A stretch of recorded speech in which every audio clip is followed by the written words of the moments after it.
Welcome to Popternative, where we dive into topical discussions from the worlds of pop culture, social media, and sports. Here is your host, Peter Remoliotis, aka PD Beats. Hello and welcome to the Popternative podcast. This is the podcast where we have digital discussions, the worlds of hockey, social media, sports, TV, film, everything really depending on the guest. We talk about it all. As always, I'm your host, Peter Remoliotis. On social media, you know me as PD Beats. And I'm joined by a guest is joining me from the Calgary area, I believe. Yeah. We are joined by Ryan Straschnitzki. Ryan, people also know him as Straz. So Ryan or Straz, welcome to the show, man. Thanks for having me. And I'm excited we'll be able to do this. We met at the Canada Sports Hall of Fame dinner. I believe that was a couple months ago. Yeah. So I'm excited to have you on. And I know there's a lot going on. And the one thing specifically is it was all over the news that surgery that you had done had a lot of positives. You know, there's some movement, some core movement. Can you tell us a little bit about that? Yeah, so for my injury, I'm T2, T1 paraplegic, and that means anything below my chest I can't really use. And, from this surgery, they implanted the device on the T10 level, and from that I was able to, get better core balance and move limbs below my injury. Absolutely. And once this happened, I saw that you did some media and there was a lot of coverage about this. And it was one of those things where everyone was kind of like, you were kind of recovering. It was the road to recovery, but it's also this road to recovery with the age of social media that people are kind of tuning in and everything. Have you ever thought about that as well? That everyone's kind of looking at your recovery and wanting to kind of keep in touch type thing? Yeah, after my dad posted that first video, it kind of blew up, and I had a lot of messages. He had a lot of messages on where this place was and how they could, get this treatment done. And I've heard a lot of stories. I've seen a lot of people that have gone through the same thing as me, and it's kind of incredible how social media could affect everyone's lives. And I think bringing awareness to it and getting people the information that they need, I think it could save a lot of lives. And talk to us, take us through kind of when you got kind of the results or the testing. What was kind of like that there was some core movement and there was a lot of that. What was kind of going through your head and what was kind of going through your family and friends' head? So yeah, right away, after the surgery was done, they kind of showed me little parts of how it could work. I wasn't really able to leave my bed because the wounds were still healing. So over the course of the 5 weeks, it got stronger and stronger, and I just got better control of it. And and I don't necessarily feel it, so it's such a weird feeling. But when everything moves, I can feel my core start to tighten up on the inside, and your legs start to kick, and you're like, okay, this works for this movement, this works for another movement. So kind of all in breathing patterns and stuff like that. So it's really different, but my friends and family were super excited, and I got to show them as soon as I got home. No, absolutely. And kind of, moving forward, we were talking before we started. The goal is to one day represent Hockey Canada in Sledge Hockey. Talk a little bit about your experience with Sledge Hockey so far, Ryan. Over the past year and a half, I took to the ice right away after the accident, and I fell in love with the game just like I fell in love with stand-up hockey. And I have a great mentor, Chris Cederstrand, who played on the Paralympic team. So I'm really fortunate enough to have him and be on the ice with some of the Olympic guys now. So they they push me to my limits, and I'm enjoying every step of the road to Team Canada. No, absolutely. Was there, when you first kind of started with Sledge Hockey, what was the first thing you kind of noticed from a lot of these athletes that were playing it prior? I just noticed that it's obviously not an easy sport. You're on two blades that are pretty close together, and everyone has their own stories. Everyone has their own disability, and I think the only disability that you can have out there is a bad mental attitude. And everyone's supposedly equal out there, and everyone has a chance to win that gold. Absolutely. Another thing too, that people that follow you on social media have seen that you've partnered up with Adidas Hockey. They're doing some sponsorship with you. Talk about how that kind of came to be and what's that all about, from what you're allowed to tell us. They reached out on social media last spring, and at first I thought it was a joke from someone, and I wasn't sure what to think, right? So I was asking my buddies if they were up to something, and so I messaged back, and I was fortunate enough for them to sign me for the next few years, and from that I get a lot of training gear and a lot of events, and I got to meet some NHL stars and pro trainers like Gary Roberts and Connor McDavid. So I got to experience what that is like, and I think it's going to help me in my road to sledge hockey. Sledge hockey is, it's been around for a long time, and you see a lot of the rivalries between Hockey Canada, USA Hockey, and there is some recognition and people know about it. Do you kind of see, can you see it kind of becoming more popular? And do you think maybe Adidas Hockey was kind of talking to you about maybe kind of finding out a way to kind of work with you to kind of help maybe promote sledge hockey as well and give it the recognition it deserves as well, Ryan?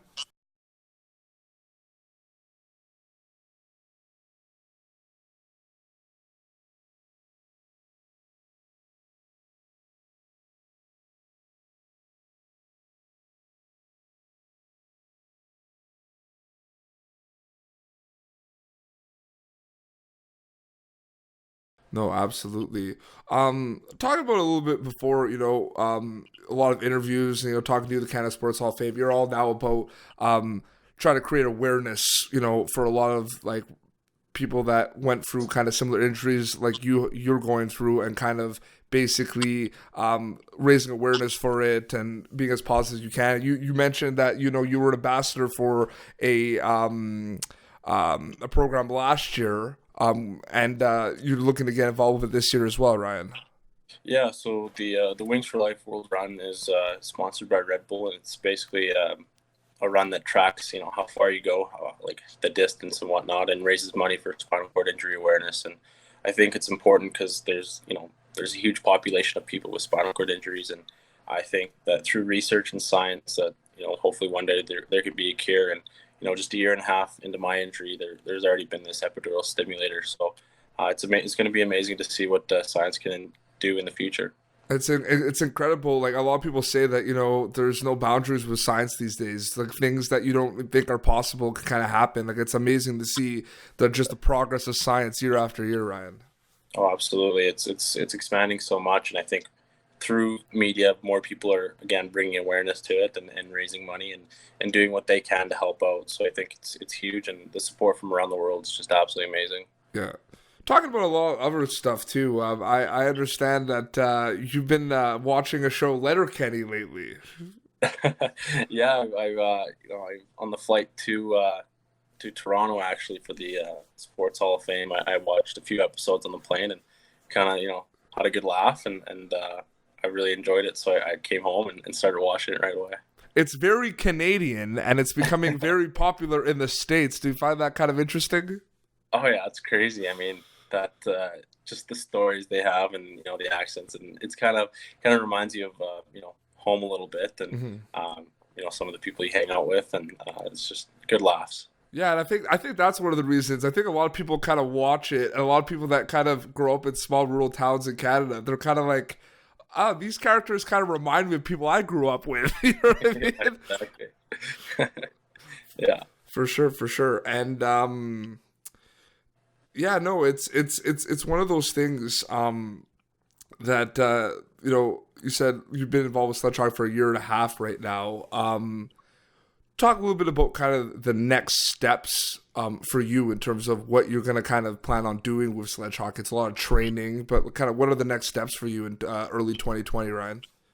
So as of right now, I just had tryouts to make our provincial Team Alberta team. So I'm pretty fortunate enough to be there and kind of develop those skills for the next step, which is hopefully Team Canada development team, and from there the Paralympic team. So it's going to be a long road, but I think through training and surrounding myself with the right people, I think it can be achieved. Absolutely. One of the things that I kind of, when I started Popternative, I wanted it to kind of be a platform for people to kind of tell their storytelling. When you kind of like gather with these players at the provincials, I'm sure there's a lot of storytelling and a lot of motivation from that storytelling that goes on. Do you agree with that, Ryan? Oh yeah, I mean teammates from from all over, and people who I've just been on the ice with from around Canada is crazy. So everyone has their own stories, everyone has their own disability, but I mean on the ice, it's almost like that doesn't exist. You're all just playing the game you love. Absolutely. I mean, I think it's one of those things where hockey just unites us all. You saw it with everything that happened. What have you kind of noticed the most from everything that's happened, Ryan, with the hockey community? Is there a word that you can kind of associate with hockey based on all your experiences? Would it be family? We're a hockey family. Would it be community? What can you what kind of words can you use, Ryan? Yeah, I mean the best one I would describe it as is family. I mean, right after the accident, the whole world kind of came together and supported me and my teammates. So it's a small world, the hockey world, and everyone's there for you and the support's there. So I think I guess family would be the best word to describe all of this. Absolutely. Moving away from hockey a little bit, you are wearing an Eagles shirt. I mean, have you always been a big football fan, Ryan? A little bit. I mean, I watch it here and there, CFL mainly, but when I was in Philadelphia getting treatment 2 summers ago, they actually invited me to their practice facility, so I got to tour that and get some cool gear. So I'm, repping it quite a bit. Yeah, absolutely. And you mentioned that as well. And it was, we're talking about the past right now, but to see the whole world kind of come together for what happened, what happened, and that accident was just incredible. And everyone is kind of, continuing on and really focused on your road to recovery, Ryan. So that's just insane to think. It's just crazy to think of. It is crazy. I mean, it's life changes in a split second. I mean, it kind of all depends on where you go from there. You can sit there and feel sorry for yourself, or you can do something about it. And I've met a lot of people and patients that have it a lot worse than I do, or me and my teammates do. And that's no excuse for me to feel sorry for myself. Mm-hmm. And you mentioned like family, like the hockey community, but I do want to give out a shout out to like your family and friends, because you see it on social media and the support has just been like unbelievable there. And I feel that that's important to mention as well, Ryan. Oh, absolutely. They're 100% of the way, and I'm really grateful for them. For sure. So, I think we'll wrap up, but Ryan, I'm really happy that we were able to do this. I really appreciate you taking time. I know you're really busy with training right now. Where can people? It's now you're kind of now at the time to kind of plug away. Like, where can people follow you on social media to keep up with it? You mentioned the Red Bull Wings for Life. Where can people kind of follow all of that and other things that they should be checking out? Definitely my Twitter and Instagram are my two biggest, social media platforms. And through there, I'll get links to all these events and, awareness projects. And I think from there, people can get a better understanding and, kind of follow the journey there. Absolutely. Well, seriously, thank you so much for coming on the show, and all the best with the provincials, and happy holidays and a happy new year, Ryan. Thanks. Happy holidays. Absolutely. Well, this has been Popternative, youtube.com/Popternative for previous episodes. And until next time, this is Ryan Straschnitzki, aka Straz, and PD Beats signing off. Thank you for tuning in to Popternative. Make sure to check out our past episodes of Popternative on YouTube. Be sure to like Popternative on Facebook and follow us on Twitter. This has been an Autograph Communications production.